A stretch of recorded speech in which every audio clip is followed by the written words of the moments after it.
भगवान कह रहे हैं मुझे एक बार को पाषाण मान करके तुमने सेवा कर दी, मैं स्वीकार कर लूंगा, लेकिन यदि मेरे किसी अनन्य भक्त का तुमने अपराध कर दिया तो मैं चाकर के भी तुमको दर्शन नहीं दूंगा। वृंदावन के एक संत, वे एक बहुत बड़े व्यापारी थे, सावधानी से सुनिएगा, लेकिन वृंदावन आकर के कथा भागवत श्रवण करने के बाद में ऐसा संतत्व जीवन में आया कि सब परित्याग करके उन्होंने संन्यास ग्रहण कर लिया। एक महात्मा जी से दीक्षा ले ली, महात्मा ने उनको सुंदर गुरु मंत्र प्रदान किया और कहा कि इस मंत्र की निष्ठा मान करके, इस मंत्र को ही योगेश्वर कृष्ण का स्वरूप मान करके इस पर पूर्ण विश्वास के साथ इसका जप करो। ठीक है। और जैसी गुरु जी की आज्ञा थी, पहले जमुना स्नान, फिर रज को माथे से लगा करके, रज को अपने 12 अंगों में लगा करके फिर मंत्र का स्मरण करना। बोले ठीक है, सावधानी से सुनना। संत गए, पहले तो यमुना में डुबकी लगाई, डुबकी लगा करके ब्रज रज को अपने पूरे तन पर लगा करके और गुरु मंत्र का, गुरु तारक मंत्र का जैसे ही स्मरण करने लगे तो एक बार में ही, एक मंत्र का जाप करते ही, नेत्र बंद करते ही उनको श्री लाडली जी और श्री ठाकुर जी का दर्शन होने लगा। एक बार नहीं हुआ है। हमारे गुरुदेव, हम जिस परंपरा से हैं, जिस प्रकार पुष्टि मार्ग के मुख्य प्रणेता श्री वल्लभाचार्य जी हैं, ऐसे हमारे श्री संप्रदाय के मुख्य जो आचार्य हैं वे हैं अनंत श्री विभूषित भाष्यकार स्वामी श्री रामानुज भगवान शेषावतार। जब उनको गुरु जी ने अष्टाक्षर मंत्र दिया हमारे श्री वैष्णव संप्रदाय का, तो गुरु मंत्र का पहला जाप करते ही शंख चक्र गदा पद्म धारण करके नारायण प्रकट हो गए और उनको दर्शन दे दिया।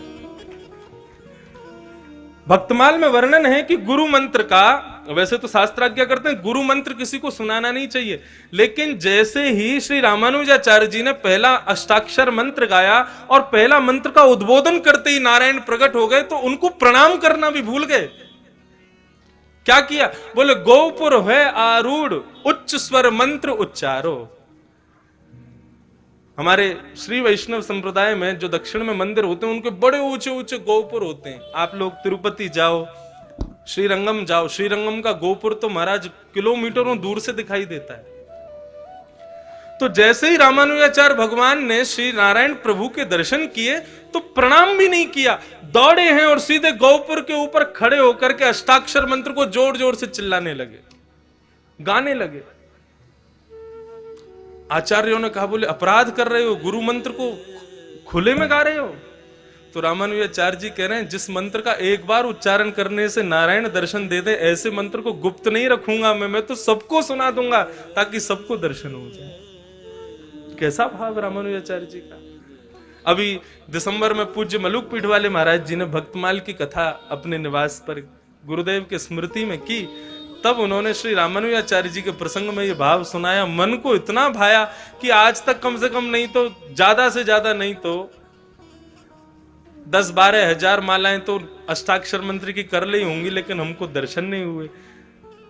तो वे क्या कह रहे हैं? बोले कि इतने विश्वास से गुरु मंत्र का उन्होंने उच्चारण किया कि नारायण एक बार में ही प्रकट हो गए। गुरु मंत्र में इतनी सामर्थ्य। तो वृंदावन के उस भक्त को गुरु तारक मंत्र दिया, वो कहा इसका जाप करो।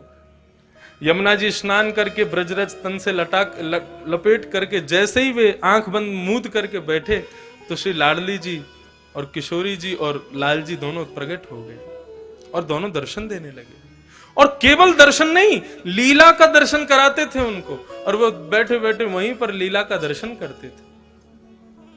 आज ठाकुर जी मान कर गए हैं, आज ठकुरानी मान कर गई हैं, यहां ठाकुर जी ठकुरानी को मना रहे हैं, आज ठाकुर जी को ठकुरानी मना रहे, ऐसा दर्शन उनको होता।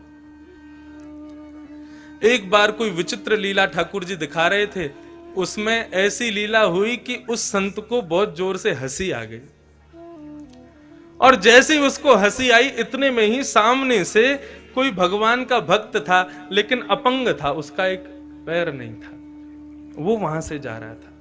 अब जैसे ही उसका वहां आना हुआ, इनका जोर से हंसना हुआ, इसकी हंसी को सुनकर के उन्होंने विचार किया कि मेरे इस दुर्बलता पर ये हंस रहे, मेरी अपंगता पर हंस रहे। और इस बात का विचार करके वो बड़े दुखी हो गए। जैसे ही उनके हृदय में दुख आया, इनके नेत्रों में ठाकुर ठाकुरानी का जो दर्शन हो रहा था वो अंतर ध्यान हो गया। इन्होंने नेत्र खोले, पुनः यमुना जल से अपना मुख धोया, पुनः ब्रजरज लपेट के फिर से गुरु तारक मंत्र का उच्चारण किया, लेकिन अब ठाकुर जी बुलाने से भी नहीं आ रहे, बार बार अदृश्य अदृश्य अदृश्य हो रहे हैं। दौड़े अपने गुरुदेव के पास और जाकर के चरण पकड़ लिए, रुदन करने लगे, बोले जय जय मुझसे कोई बहुत बड़ी भूल हो गई, ठाकुर जी का दर्शन नहीं हो रहा मेरे को, मैं कैसे जीऊंगा उनके दर्शन के बिना। उन्होंने पूरा पूछा, क्या हुआ तुमसे, कोई अपराध तो नहीं हो गया? बोले मैं अपराध कहां कर सकता हूं प्रभु। बोले सच सच बताओ, जब तुमने नेत्र खोले, ठाकुर जी का दर्शन अंतर ध्यान हुआ, नेत्र खोलती आसपास क्या वातावरण था?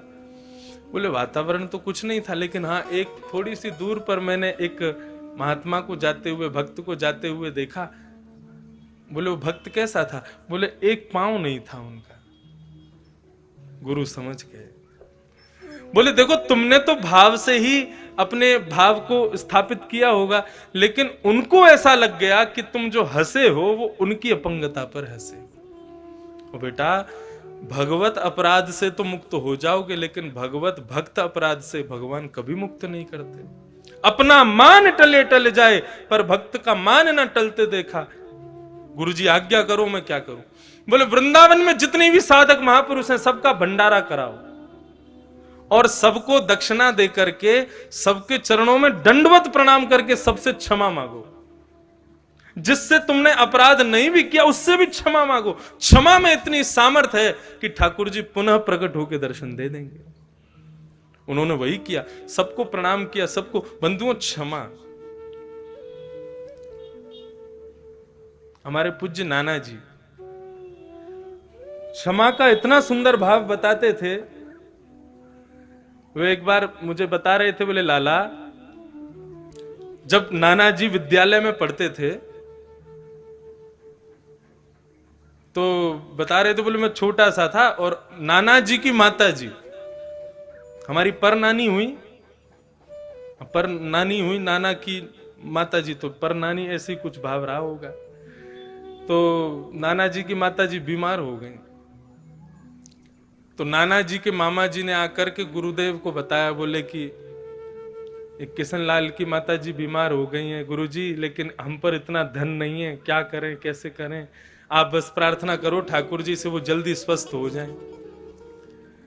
नाना जी बोले लाला मैं इतना विचलित है गयो, इतना दुखी है गयो कि क्या करूं।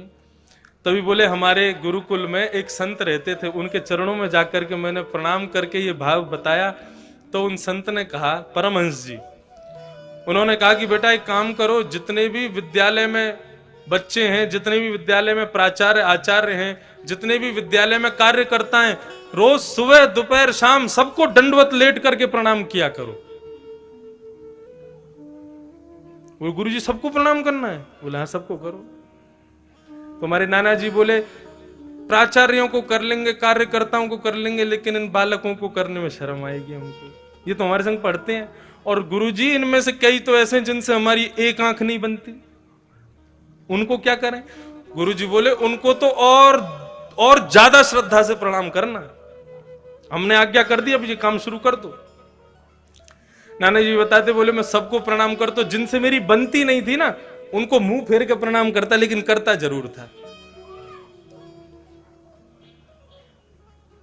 हाँ कल मेरी गुरुजी से शिकायत कर दी याने, या से कैसे बन जाएगी, लेकिन फिर भी बोले मैं उसके पास जाता, पांव छू करके लेट करके प्रणाम करता, और वो मजाक उड़ाता, हाँ ये हुई ना बात, ऐसे ही लेट के प्रणाम किया करो। वो मुझे और चेताते थे, लेकिन एक संत की आज्ञा होगी, मैंने प्रणाम छोड़ा नहीं, सबको प्रणाम करता, लेट लेट के प्रणाम करता। बोले लाला एक दिन, 2 दिन, 3 दिन बीत गए, चौथे दिन से जो मुझसे ईर्ष्या करते थे ना, उनके हृदय में भी ऐसी दया आ गई कि जब मैं प्रणाम करता तो वो भी हाथ उठा, अरे भैया बस अब तू, क्योंकि सुबह भी करते, शाम को भी करते, दोपहर में भी करते, रात में सोने से पहले भी करते। बोले पूरा विद्यालय इतने करुणा भाव से मुझको देखने लगा, सब इतने प्रेम से भाव से सब कृपा करने लगे। बोले 4 दिन बाद हमारे मामा लौट के आए और गुरुजी से बोले, गुरुजी आपने बड़ी कृपा की, आपने प्रार्थना की, ठाकुर जी ने सुन ली, किशनलाल की माताजी अब बिल्कुल स्वस्थ हो गई हैं, बिल्कुल ठीक हैं, अब कोई दिक्कत नहीं। तो नाना जी कहते कि क्षमा में इतनी सामर्थ्य, उन लोगों ने मुझे क्षमा कर दिया और मेरे प्रणाम करने से मैंने उनको क्षमा कर दिया। क्षमा के भाव से इतना बड़ा प्रभाव। क्षमा बड़ेन को चाहिए। धर्म के 10 लक्षणों में एक लक्षण है क्षमा, जो हम कभी नहीं करते। संत ने आज्ञा कर दी, बोले सबको सबसे जाकर के प्रार्थना करो, सब साधक तुम्हें क्षमा कर दें तो ठाकुर जी पुनः दर्शन देंगे। उन संत ने सबको प्रणाम किया, सबको दक्षिणा दी, सबके चरणों में लेट करके क्षमा मांगने लगे। सब कहते अरे भैया तेरा अपराध नहीं है, तू क्षमा क्यों मांग रहा? बोले नहीं, मैंने बहुत बड़ा अपराध कर दिया है। सबको प्रणाम करते करते उनमें से वे महात्मा जिनका एक अंग नहीं था वे भी बैठे थे, उनके चरणों में प्रणाम करके क्षमा मांगने लगे। बोले प्रभु मुझे क्षमा कर दो। संत ने हाथ रख दिया, बोले कोई बात नहीं। क्षमा जैसे ही किया, दौड़ करके गए यमुना जी में डुबकी लगा करके, जैसे ही ब्रजरज को तन पर लपेटा और नेत्र बंद करके गुरु तारक मंत्र का उच्चारण करते ही लाडली और लालजी पुनः प्रकट होकर के उनको दर्शन देने लगे। ये क्षमा में सामर्थ्य है। यदि आपके समस्त शत्रु आपको क्षमा कर दें ना, उसी दिन से आपके भीतर भगवत तत्व प्रारंभ हो जाएगा। हमारे भीतर ठाकुर जी प्रकट हो जाएंगे। और उसके लिए करें क्या? श्रीमद् भागवत बार बार कहती है, सब में भगवान को देखो।